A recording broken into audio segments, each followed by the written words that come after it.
Alright viewers, thank you for stopping back on my channel. I got another project I need to do. I'm going to go outside here though. It's going to be sunny, so I wanted to do this inside here so I can at least see myself.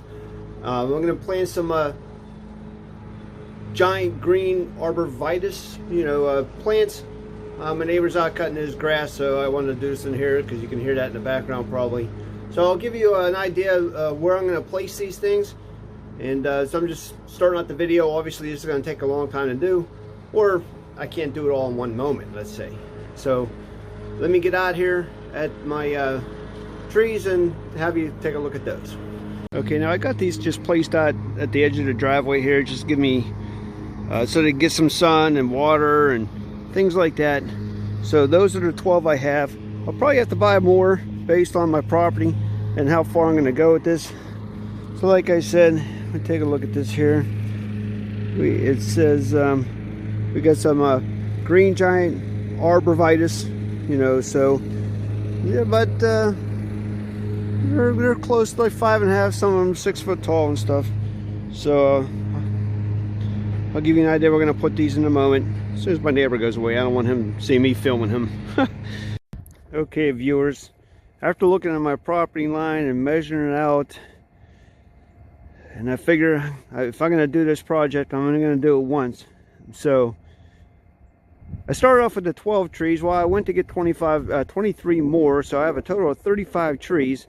What you're seeing there is the 23 trees. I'm going to add the other 12 trees to that, just so they're outside. I can water them, and I plan on marking things out and starting digging in the process tomorrow. So yeah, I'll show you as I go. All right, I'll see you in a little bit. Okay viewers, what I got in front of you is items I'm going to use to start stringing my line to identify where these trees are going to go. So I'm going to measure off from the property line, string the lines, and then from there we're going to mark the lines out on 7-foot centers to determine where the trees placements are going to be. So let's get started. Okay people, I'm back at you here. Now what I did is I laid this out. I measured from the property line out and strung my lines. And so I'll walk the perimeter here, show you what kind of terrain I'm going to have to dig through and so forth. And got some extra line here. I'm going to give a shout out to YouTuber Dusty Boy. He's going to be helping me put this trees in the ground here, and he'll be using some of this twine here for other projects he's going to be doing. But let me walk this property line, show you what I got, and tell you what the next step is. All right, this is the far point here. I'm going to be going right down this path right here. Now this is my anticipated end point, but when you work things out, whatever comes to the end, if the tree's short a couple inches here, if it's over a couple inches here, it's really not going to matter. As long as I get the 7-foot centers on as I work my way past, everything should work out fine. So what I'm going to start doing here is I'm going to work the other way, and I'll show you when I get to the end here. So again, this is going to pan out wherever it falls, as long as my center point's on center and I'm straight down this line. So got a lot of gravel and so forth to manipulate through. And again, this is at the base of this hill here, and so it's going to go all the way down here. It's supposed to be spring, but it's still winter out here.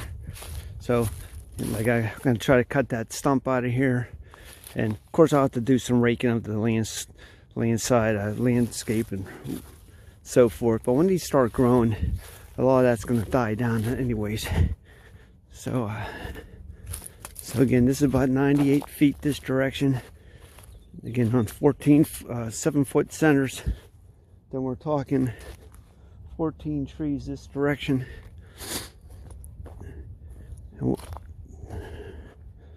So here's my corner end point. My marker there, the pin's actually in the ground in front of it. I put a marker behind it just so I can see it. And so this is the back half. I got to go up to the other marker over there, the back side of the hill I'm going to be dealing with.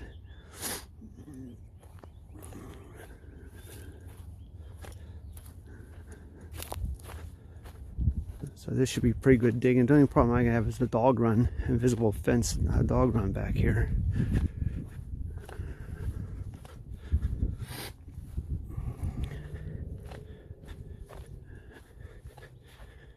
Plus I got a lot of crap I need to get rid of. I may get some more fill, and that would put this tree line on hold. And so then here's another corner here. Now this should pan out fairly well. If I start at that other corner I was at and work 7 foot up here, this may toggle a little bit too, but I really want to stay at this location. Then it's going to feed out to here.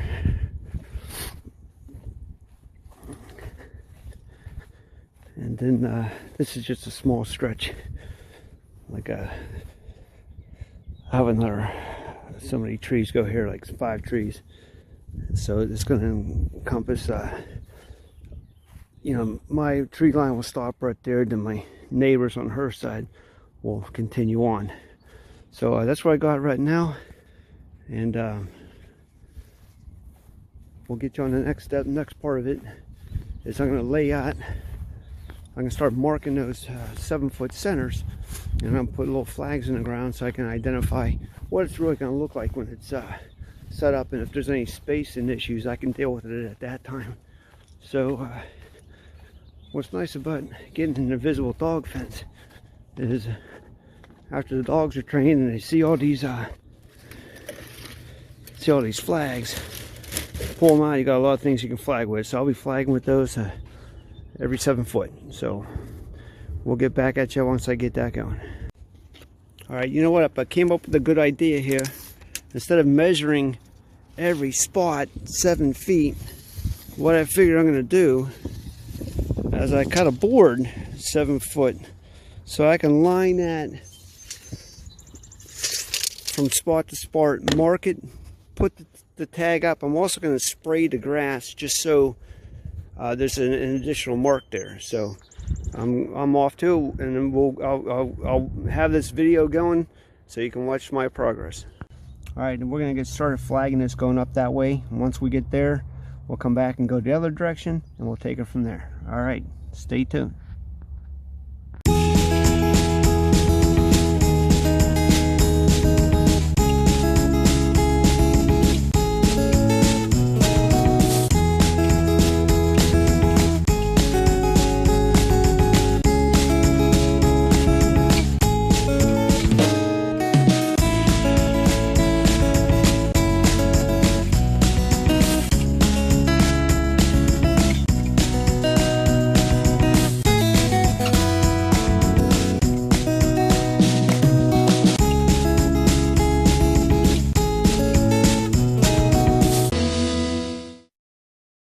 Alright viewers, today I'm going to start the digging process. It's a little bit overcast with the threat of rain, so I definitely marked the 4 holes and roughly idea where I want to dig so I have enough room for the pot. So I'm going to get started. Let's get digging and planting some trees.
Alright people, let me show you my progress my first day. So I got 1 tree there, 2, 3, 4, 5, 6, 7, 8 trees in. Don't mind the mess, I gotta clean all this stuff out of here. But 8 trees in, and what's that?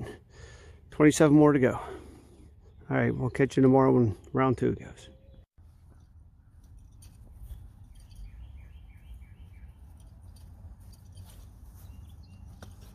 Okay, viewers, I hope you can see me here. Now, I did tell you on yesterday that I wanted to show you how to pull these roots apart prior to planting. So before I get digging too many holes today, I wanted to show you.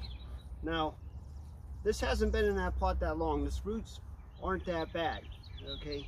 So if you do see that they're weaved all around into themselves, then you want to go in and break them up. You know, break them up and so forth. So it gives them, and at the bottom too. So what it does, it allows the roots to root out and search for water instead of isolated in one area, okay? So that's the way for the tree to take good. So I wanted to show you that, and I'm going to get started digging for today.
Okay, viewers, I just finished the last tree, 35 in.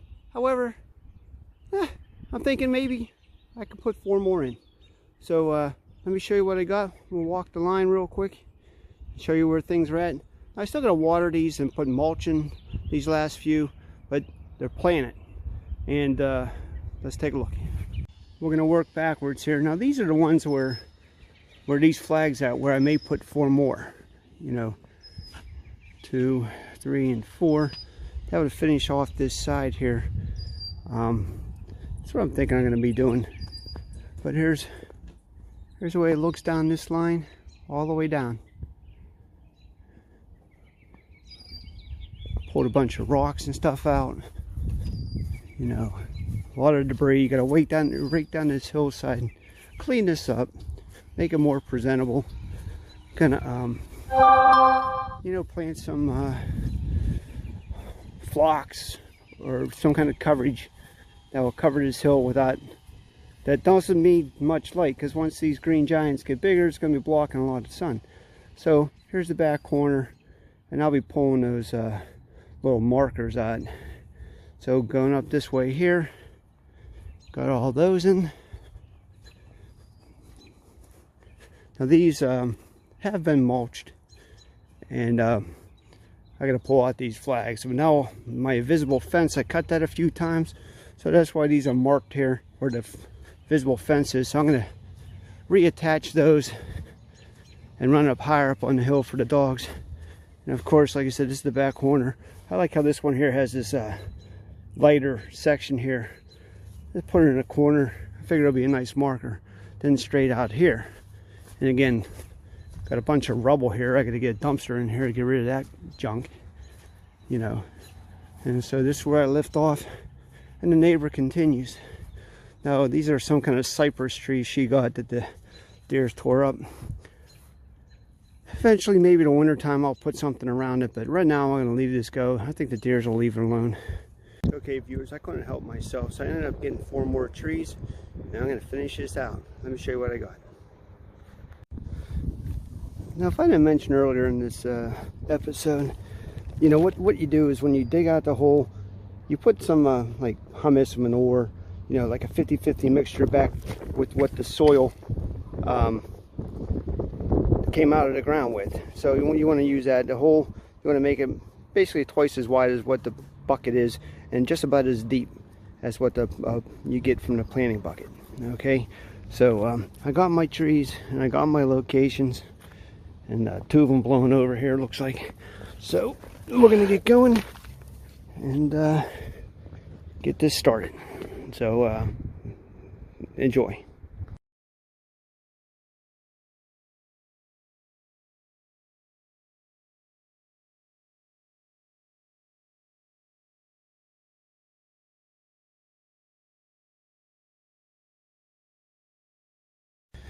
Alright viewers, let me show you what I got here. So there's some rocks in here. It's a pretty good soil mixture. So when you put the bucket in, you can see that the bucket is pretty much where it's at. It's pretty level. Now I'm coming down the hill, and this generally stays wet anyways. So sometimes you have to be careful if you plant on a hill that you get the runoff and it doesn't soak the roots enough. But this soil is moist all the time. I don't have any worries about that. So I'm deep enough now to start with, and so what I'm going to do is open this up and fill the bottom of that hole up with it, and so it raises the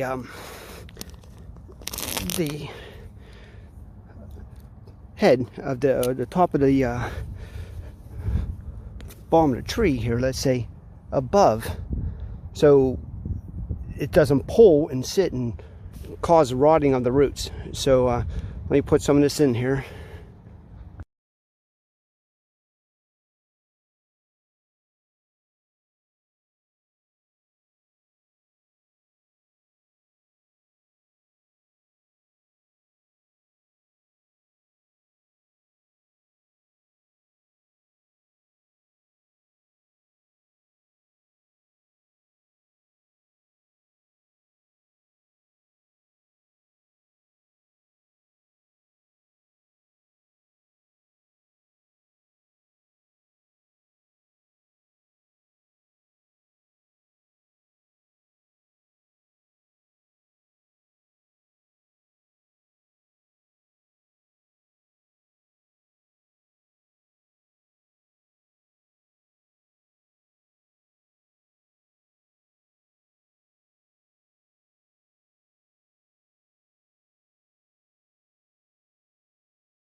Okay viewers, I did go ahead and buy 4 more trees to finish out my green giant plantation of 39 trees.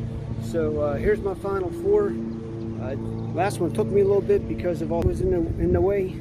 I had to bring reinforcements out with my Hilti drill to drill the slate rock, so it broke up and I got it out of the hole. So here's my final 4. Again, all you have to do is water them. Neighbors out cutting the grass, of course. So again, all the way down that line, all done. So again, if you like what you see, give me a like, share, subscribe, and thanks for tuning in and learning how to plant trees Ray's way. We'll see you the next time.